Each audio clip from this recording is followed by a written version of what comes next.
అమరావతి రైతులతో మాట్లాడటం, ముఖ్యంగా వాళ్ళకి న్యాయ సహాయం చేస్తామని చెప్పడం, మళ్ళీ బావిగన్ అనేటువంటి విషయాన్ని మాట్లాడడం చూసాం. గాది వెంకటేశ్వర గారు, good morning sir.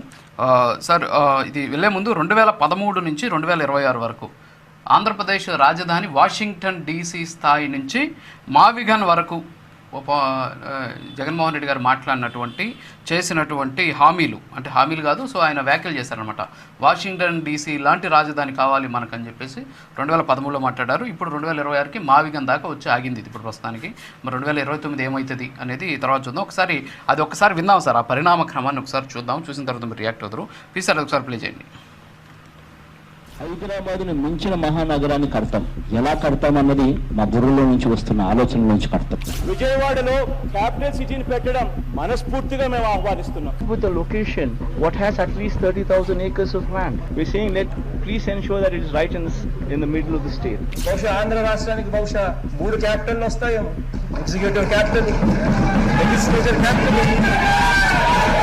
Judicial capital, 3 capital కూడా రావాల్సిన పరిస్థితి కనిపిస్తా ఉంది అధ్యక్ష. 3 రాజధానులకు సంబంధించిన ఇంతకు ముందు ప్రవేశపెట్టిన బిల్లును ప్రభుత్వం వెనక్కి తీసుకుని మెరుగైన బిల్లుతో సభ ముందుకు వస్తుంది. To Visakhapatnam, which is going to be our capital. To Visakhapatnam, which is going to be our capital. ప్రతి రాష్ట్రానికి ఒక ఎకనామిక్ పవర్ హౌస్ ఉండాలి. ఒక ఎకనామిక్ పవర్ హౌస్ అనేది రాష్ట్రానికి లేకపోతే, ఒక హైదరాబాదో, ఒక బెంగళూరు, ఒక చెన్నైయో, ఇటువంటి నగరాలు ఏ రాష్ట్రానికైనా లేకపోతే రాష్ట్రానికి సంబంధించిన ఆదాయాలు ఎప్పటికీ కూడా పెరగవు.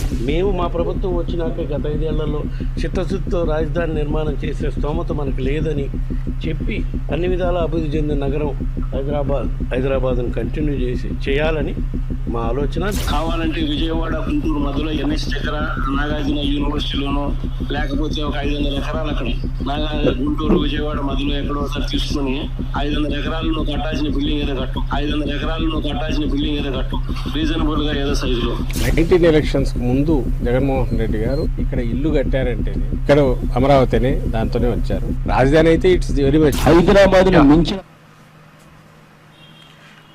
ఎస్ వెంకటేశ్వర గారు, ఇది జగన్మోహన్ రెడ్డి గారు వివిధ సందర్భాల్లో రాజధానికి సంబంధించిన అంశాలు మాట్లాడింది. ఇందులో 2023లో ఒక పెద్ద సిటీ రాజధాని కావాలి. ఎందుకంటే రాజధాని అనేది సంపాదించి పెట్టేటటువంటి ఒకటి కావాలి, ఒక ఎకనామిక్ సిటీ కావాలి అని చెప్పేసి జగన్మోహన్ రెడ్డి గారు 2023లో మాట్లాడినటువంటి మాట ఇది. 2013లో వాషింగ్టన్ డీసీ లాంటి హైదరాబాద్కి తలకు మించేనటువంటి రాజధాని కడదాం అన్నారు. ఆ తర్వాత వచ్చేసి నాగార్జున యూనివర్సిటీలో ఒక 2 బిల్డింగ్లు తీసుకుందాం అన్నారు. ఇప్పుడు మావిగన్ అంటున్నారు, రోడ్డు పక్కన నిర్మాణాలు చేపట్టి రాజధాని చేస్తామంటున్నారు. సో ఏంటది ఇదంతా కూడా? ఏంటి జగన్మోహన్ రెడ్డి గారి ఆలోచన విధానమా, లేకపోతే నిజంగానే రాష్ట్రానికి ఏదో మేలు చేయాలనే ఉద్దేశంతో తీసుకున్నటువంటి నిర్ణయమా? ఎలా చూడొచ్చు సార్? రాజు గారు, ముందుగా మీకు అలానే మోహన్ రెడ్డి గారికి, విజయశేఖర రెడ్డికి, వరలక్ష్మి గారికి అందరికి కూడా శుభోదయం. మేలు చేయాలి అనే ఆలోచన ఉందా, లేకపోతే రాజకీయం చేయాలనే ఆలోచన ఉందా అనేది వాళ్ళ రాష్ట్ర ప్రజలందరికీ కూడా అర్థమైపోతుంది. యాక్చువల్గా రాజకీయ నాయకుడు కాలానుగుణంగా మాట మారుస్తారనేది ప్రస్తుత రాజకీయ నాయకులను చూస్తున్నాం. గతంలో ఇట్లా ఉండేవాళ్ళు కదా. గతంలో రాజకీయ నాయకులు అంటే ఒక మాట అంటే కట్టుబడి ఉండేవాళ్ళు. అంటే అప్పుడు ఏంటంటే వాళ్ళు ప్రజల కోసం, ప్రాంతం కోసం పనిచేసేటటువంటి వాళ్ళు. ఇవాళ మారిపోయింది కదా, అర్థం మారిపోయింది. రాజకీయ నాయకుడు అంటే అధికారం వస్తే ఎంత సంపాదించుకోవచ్చు, ఏ రకంగా సంపాదించుకోవచ్చు, ఎన్ని వందల వేల కోట్లు వెనకేసుకోవచ్చు.